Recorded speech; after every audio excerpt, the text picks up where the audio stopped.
ऐसे व्यक्ति की जो चिंता के बोझ के तले दबा जा रहा था। उसके जीवन में बहुत सारी चिंताएं थीं।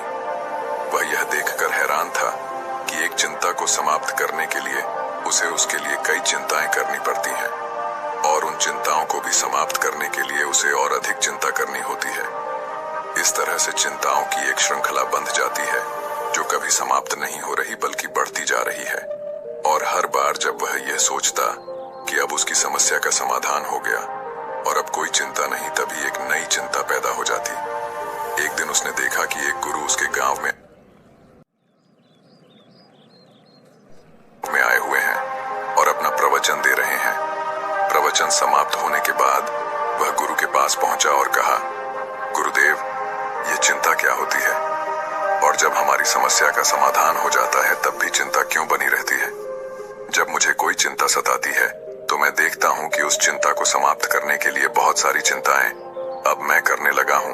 मेरे जीवन में बहुत सी चिंताएं हैं और मैं इन चिंताओं से बाहर नहीं निकल पा रहा हूँ। क्या कभी मैं अपने जीवन में इन चिंताओं से बाहर आ सकूंगा? गुरु ने कहा, संतुष्टि। संतुष्टि ही एक ऐसी चीज है जो चिंता को समाप्त कर सकती है। तुम्हें एक ऐसी चीज ढूंढनी होगी जिससे तुम संतुष्ट हो जाओ। अगर तुम्हें वह चीज मिल गई तो फिर तुम कभी चिंतित नहीं रहोगे। अब तुम मुझे ये बताओ कि वह क्या चीज है जो तुम्हें संतुष्ट कर सकती है। वह थोड़ी देर सोच में पड़ गया और फिर बोला। व्यक्ति ने कहा, मैं एक छोटा व्यापारी हूँ। अगर मैं इस नगर का एक बड़ा व्यापारी बन जाऊं तो मेरे पास इतना धन होगा कि हर चीज मेरे पास होगी। तब ना चिंता होगी और ना दुविधा। मेरे परिवार में जो समस्या चल रही है वह भी समाप्त हो जाएगी और मैं अधिक संतुष्ट होता चला जाऊंगा। गुरु ने कहा, अब जाओ और अपनी संतुष्टि को प्राप्त करो और जब तक तुम संतुष्ट ना हो जाओ मेरे पास मत आना।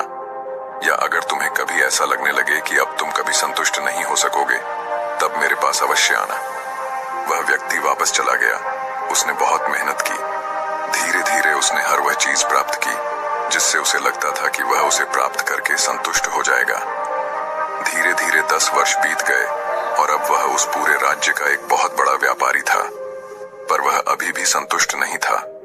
अब उसके जीवन में पहले से ज्यादा चिंताएं थीं और उसका परिवार भी पहले से ज्यादा समस्या से गुजर रहा था।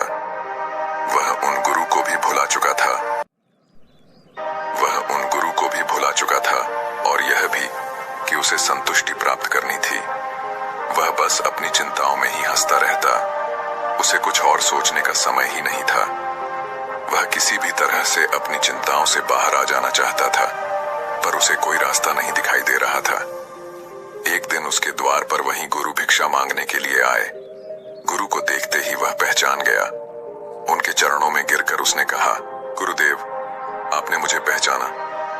10 वर्ष पूर्व मैं आपसे अपनी चिंता का समाधान पूछने आया था। आपने कहा था कि इस दुनिया में ऐसी चीज ढूंढो जिससे मैं संतुष्ट हो जाऊं तो चिंता अपने आप समाप्त हो जाएगी। मैं हर वह चीज प्राप्त कर चुका हूं गुरुदेव, जिससे मैं सोचता था कि मुझे संतुष्टि मिलेगी, पर मैं अभी भी असंतुष्ट हूं। और चिंताएं तो पहले से ज्यादा अब मेरे जीवन में है। परिवार में समस्याएं भी पहले से ज्यादा हैं। गुरु ने कहा, यह तो होना ही है। इस दुनिया में चिंता मुक्त वही हो सकता है जो इस दुनिया जिसे चिंता मुक्त स्थान कहा जाता है। जो भी व्यक्ति उस स्थान पर पहुंचता है उसे फिर किसी भी चीज की चिंता नहीं होती। सारी चिंताएं उसके जीवन से समाप्त हो जाती हैं। व्यक्ति ने कहा, गुरुदेव, वह चिंता मुक्त स्थान कहाँ है? मुझे बताएं, मैं अभी वहां जाने के लिए प्रस्थान करना चाहता हूं। गुरु ने कहा, स्पष्ट तो मैं तुम्हें नहीं बता सकता, पर तुम्हें एक इशारा कर देता हूं। तुम अगर समय गए तो तुम वहां पहुंच ही जाओगे। व्यक्ति ने कहा, आप इशारा ही बता दें गुरुदेव, मैं वहां पहुंच ही जाऊंगा। गुरु ने कहा, वह यात्रा तब शुरू होती है जब आप स्पष्ट रूप से यह समझ जाते हैं कि बाहर की कोई भी यात्रा, कोई भी चीज आपको संतुष्ट नहीं करेगी। यह कहकर गुरु से चले गए। वह व्यक्ति यह सोचता रहा कि गुरु क्या कहकर चले गए। बाहर की यात्रा, बाहर की कोई चीज संतुष्ट नहीं करेगी, फिर कौन सी यात्रा वहां तक लेकर जाएगी। उसने कई लोगों से विचार विमर्श किया, कई बुद्धिमान लोगों से इस बारे में पूछा, पर कोई भी उसे जवाब नहीं दे पाया कि वह कौन सी यात्रा है जिससे चिंता मुक्त स्थान की होती है, किस दिशा में जाए, कितनी दूर जाए, धरती पर वह जगह कहाँ है, उसे कुछ समझ नहीं आ रहा था। फिर उसने सोचा कि क्यों ना सीधे गुरु से ही पूछ लेता हूँ। इसका जवाब केवल वही दे सकते हैं, वह जगह केवल वही बता सकते हैं, और उस यात्रा को किस दिशा में और कैसे शुरू करना है, ये सब वही बता सकेंगे। वह गुरु के पास पहुंचा और गुरु से कहा, गुरुदेव, आपने जो इशारा किया था वह मैं अभी तक समझ नहीं पाया हूँ, और मुझे नहीं लगता कि मैं उसे कभी समझ भी पाऊंगा। कृपा कर आप ही मुझे वह दिशा बता दें और उस यात्रा के बारे में बताएं, ताकि मैं उस यात्रा पर आगे निकल सकूं और उस चिंता मुक्त स्थान पर पहुंच सकूं। गुरु ने कहा, ध्यान से सुनो, इस दुनिया में केवल दो ही तरह की यात्रा हो सकती है। एक यात्रा बाहर की ओर होती है। बाहर की यात्रा में धन दौलत, पद प्रतिष्ठा, मकान, घर, सम्मान, मान सम्मान, अधिकार, क्रोध, प्रेम, नफरत, इच्छा, महत्वाकांक्षा और बहुत कुछ मिलता है। अपने जीवन में तुमने क्या जाना? क्या यह सभी चीजें तुम्हें संतुष्टि देती हैं? क्या तुम इन चीजों को पाकर चिंता मुक्त हो सकते हो या हो सकोगे? व्यक्ति ने कहा, नहीं गुरुदेव, मैंने देखा है यह सभी चीज अपने साथ चिंताएं लाती हैं, और इस दुनिया में कुछ भी प्राप्त करके संतुष्ट नहीं हुआ जा सकता। गुरु ने कहा, जिसने यह जान लिया कि बाहर की यात्रा करके कुछ भी प्राप्त नहीं होने वाला है, वह दूसरी यात्रा की ओर मुड़ जाता है। दूसरी यात्रा भीतर की यात्रा होती है, अंदर की यात्रा होती है। इसकी दिशा तुम्हारे अंतर में होती है।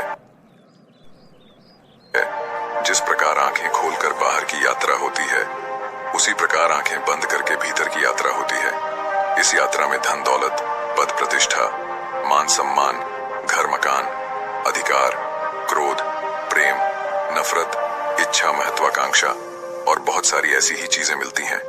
और जैसे जैसे इस यात्रा में हम आगे बढ़ते जाते हैं, हमें इन चीजों की व्यर्थ का ज्ञान होता चला जाता है। और जिस चिंता मुक्त स्थान को तुम ढूंढ रहे हो, वह इस दुनिया में तुम्हारे भीतर, तुम्हारे अंदर में है। जब तुम बाहर की चीजों की व्यर्थ का ज्ञान भली भांति कर लेते हो, तब तुम अपने अंतर में उतरना शुरू करते हो। और जैसे जैसे तुम आगे बढ़ते जाते हो, तुम्हें वह चिंता मुक्त स्थान दिखाई देने लगता है। अब तुम्हारे जीवन में चाहे जो कुछ भी हो, तुम चाहे जो करो, ना तुम्हें किसी से उम्मीद होती है और ना ही उम्मीद टूटने का डर। फिर ना चिंता होती है और ना ही दुख।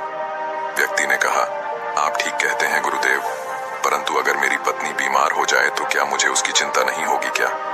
गुरु ने कहा, बाहर की ओर यात्रा कर रहे सभी लोगों को चिंता होती है, तुम्हें भी होगी, परंतु जो भीतर की यात्रा में चल रहे होते हैं, वह यह भली भांति जानते हैं कि चिंता करके कुछ नहीं होने वाला। पत्नी का इलाज कराने से वह स्वस्थ हो जाएगी, तो वह उसका इलाज कराने पर जोर देगा, ना कि चिंता करने पर।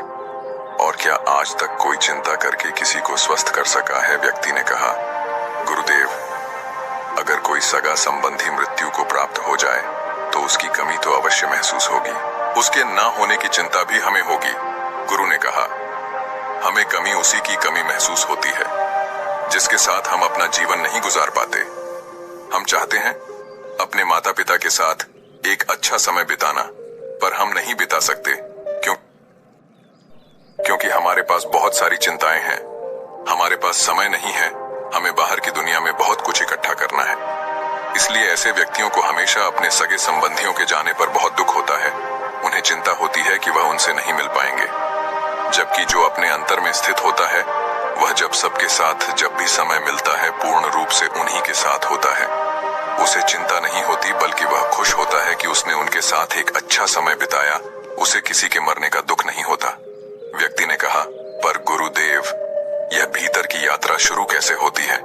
गुरु ने कहा, जैसे बाहर की यात्रा शुरू होती है, ठीक वैसे ही भीतर की यात्रा भी शुरू होती है। पहले तुम एक छोटे व्यापारी थे, फिर तुम एक बड़े व्यापारी हुए, फिर तुम और बड़े व्यापारी बने। किसी भी यात्रा को करने के लिए पहला कदम उठाना जरूरी होता है, और भीतर की यात्रा का पहला कदम है आंखें बंद करके अंतर में उठ रहे विचारों को ध्यान से देखना और धीरे धीरे उन विचारों से मुक्त होना। एक बार जब तुम कोशिश करोगे तो तुम्हें रास्ता खुद नजर आने लगेगा। व्यक्ति ने कहा, गुरुदेव, इस यात्रा को पूरा करने में कितना समय लगता है? गुरु ने कहा, यह तुम्हारी इच्छा शक्ति पर निर्भर करता है। इस यात्रा को कुछ पल में भी पूरा किया जा सकता है और इसके लिए पूरा जीवन भी कम पड़ सकता है। पर जिन्हें यात्रा करनी है वे मंजिल की दूरी नहीं देखते, बस चल पड़ते हैं। व्यक्ति ने कहा, गुरुदेव मैं बाहर की यात्रा बहुत कर चुका, बहुत कुछ देख चुका बाहर की ओर।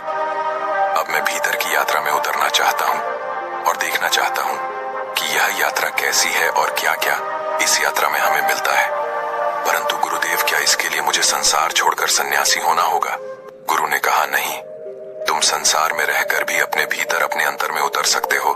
सिर्फ तुम्हारी संकल्प शक्ति मजबूत होनी चाहिए। ऐसा व्यक्ति जो भीतर की यात्रा पर रहा है वह बाहर की यात्रा में जो चाहे पा सकता है। उस व्यक्ति को गुरु की बात समझ आ गई। उसने आंखें बंद करके अपने विचारों को देखना शुरू कर दिया। धीरे धीरे उसकी चिंताओं का समापन होने लगा। समस्या अभी भी जीवन में थी पर अब कोई फर्क नहीं पड़ता था। वह हमेशा समस्या का समाधान ढूंढने पर जोर देता था, न कि समस्या को लेकर रोते रहने में। बाकी अगर ये कहानी आपको अच्छी लगी हो तो इस वीडियो को लाइक करें